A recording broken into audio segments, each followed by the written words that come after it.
আপনারা তো সমাজও দেখরা বা সোশ্যাল মিডিয়াত দেখরা যে এখন সবচেয়ে বড় আতঙ্কের বিষয়ের নাম কিতা রাসেল ভাইপার সাপ। এই সাপটাও তো আল্লাহর একটা সৃষ্টি, ঠিক না নিসা বল? যে মানুষ এখন ডরাইয়া গড় থেকে বাইরে হইতে চায় না, খেলে বলে রাসেল ভাইপার নতুন যেটা নেবে, আর আগেও মানুষ এটা দেখছে যেটার নাম মানুষরে আগর মানুষরে হইলে চন্দ্রপুরা নামের কোনো সাপ হইলে মানুষের চিনে, কিন্তু এটার নতুন করে নাম দেওয়া হয়েছে কিতা রাসেল ভাইপার। রসুল করিম সাল্লাল্লাহু আলাইহি ওয়াসাল্লাম আজ থেকে ১৫০০ বছর পূর্বে বিষাক্ত সাপ এবং বিষাক্ত পোকামাকড়ের আক্রমণ তাকিয়া আক্রমণ নিরাপত্তার লাগিয়া আল্লাহর হাবিব সাল্লাল্লাহু আলাইহি ওয়াসাল্লামে উম্মতে মুহাম্মাদের লাগি দোয়া শিখাইয়া দিয়েছেন। সুবহানাল্লাহ। যেই দোয়া পড়লে আল্লাহ আপনারে বিষাক্ত সাপ ওই এটা রাসেল ভাইপার টাইপ না, বিষাক্ত সাপ বিষাক্ত পোকামাকড়ের আক্রমণ তাকিয়া আল্লাহ নিরাপত্তা করলো। সুবহানাল্লাহ। দোয়াটা হইল গিয়ে আউযু বিকালিমাতিল্লাহিত তাম্মাতি মিন শাররি মা খালাক।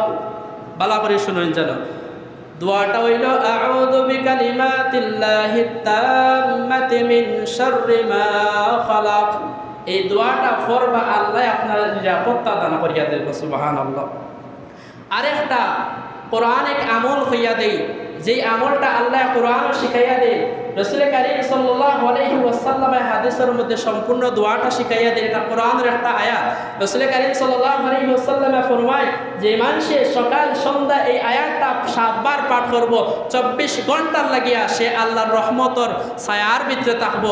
কোনো রকমের কোনো চতুষ্পদ যন্ত্রে কোনো রকমের সাপ বিচ্ছুয়ে আপনারে অনিষ্টতা করতে পারত না।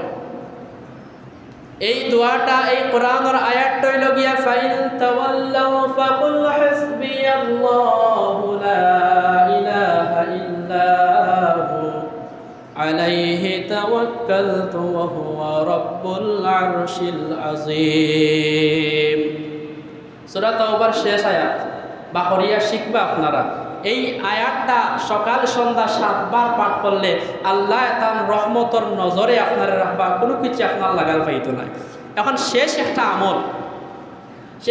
আমল আমরা যারা কৃষক যারা আছো সাপর ধরে কিতা করি না, আমরা বন্ধ যাই না খামো, খেত খামার খামো যাই না। রাসূলুল্লাহ একটা আমল শিখাইয়া দেয়, যে আমলটা কোনো কৃষকে কোনো ব্যক্তিয়ে বন্ধ যাওয়ার পূর্বে খেত খামারও যাওয়ার উপরে অজু করিয়া 7 বার যদি এই আমলটা করে তার কোনো রকমের আল্লাহ ক্ষতি হইতে দিতা না। কোনো সাপে কামড় মারতে চাইলে আল্লাহর পক্ষতে তার মুখটা বন্ধ হয়ে যাবে। ফোকা সুবহানাল্লাহ। এই আমলটা হইল গিয়া সালামুন কাওলাম মির রাব্বির রহিম সালামুন আলা নূহিন ফিল আলামিন। এই আমলটা করতাম আল্লাহ। এই যে কোনো আমল আপনি একিন লইয়া করতে হইব, বিশ্বাস লইয়া করতে হইব। ডাক্তারও ঔষধে গেছেন, যদি বিশ্বাস লইয়া যাই না, একিন লইয়া যাই না, তার ওষুধেও খাম হইতো না, যত বেশি হয়ে যাও কাঁদে। যদি একিন থাকে না তাইলে খাম হইতো না। একিন লইয়া যে কোনো জিনিস করলে এটা আপনি ফল পাইবা। আল্লাহ আপনাদের বোঝার তৌফিক দান করুক, আমলগুলা করার তৌফিক দান করুক। আল্লাহুম্মা আমিন।